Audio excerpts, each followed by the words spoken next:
This book covers books 16, 18, and 19 of the Iliad. Again, you need to be able to summarize the main events of the selection, explain how the selection illustrates the theme, and listen for keywords and record useful notes. This time you're really going to be cueing into the cost of anger and pride. We'll see that with the interactions between Patroclus and Achilles, Achilles' contribution, Patroclus at war, and Patroclus versus Hector.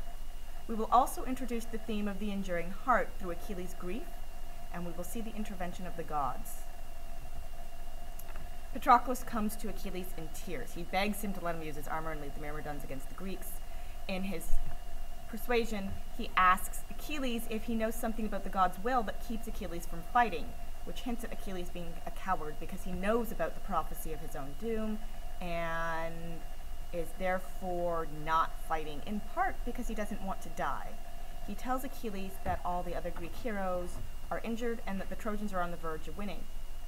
Achilles' answer is a little bit lame. He tells Patroclus he cannot rejoin the battle because he promised that he wouldn't unless his own ships were threatened, and breaking that promise would make him look weak. Basically, at this point, he's just holding on to the grudge for the sake of appearances. He does agree that Patroclus should wear his armor and drive the Trojans back, and says that doing this will earn Achilles glory in battle.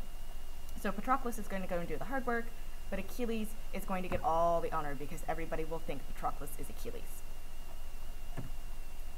Achilles helps Patroclus with this plan by rallying the Myrmidons and telling them to prepare for battle.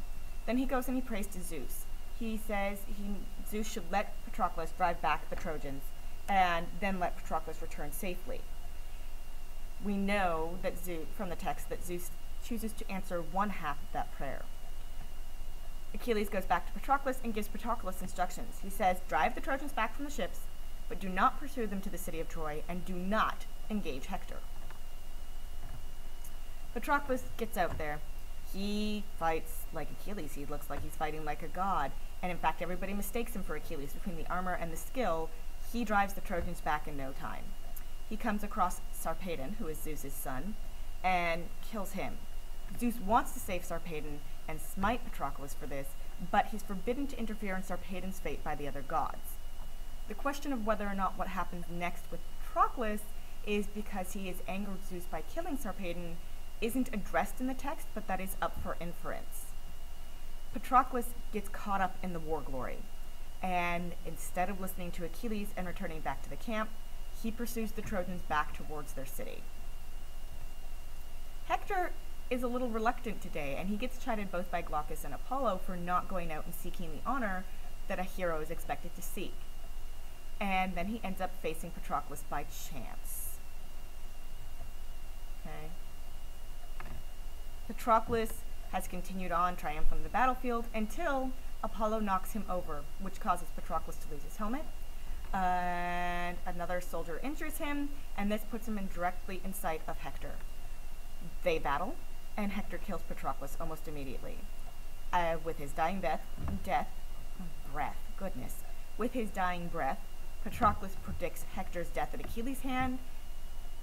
Hector isn't very concerned about this, in that, again, Hector knows that every man dies, but he does see it a bit pointless for Patroclus to be predicting this at Achilles' hand, because if Achilles was going to be on the battlefield, he would have been here by now instead of sending Patroclus as a double.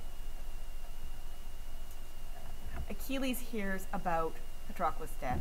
He tears his clothing and rips his hair out and smears dirt on his face and wails and makes this big production of grief. He then declares that he is responsible for Patroclus' death, starting to realize the cost of his pride and his anger.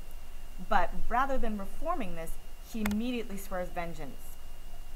His grief attracts his mother Thetis, who tries to convince him not to go back to battle in the state, says that it was the god's will that Patroclus be gentled or killed, and that this should be accepted.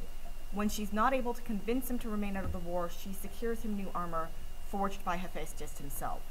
Achilles reconciles with Agamemnon. He holds a brief memorial for Patroclus, and Zeus sends Athena out to support Achilles in battle, while Hera has Xanthus, who is Achilles' horse, prophesy his impending death. Achilles' answer to Xanthus is that he doesn't care as long as he makes the Trojans sick of war first.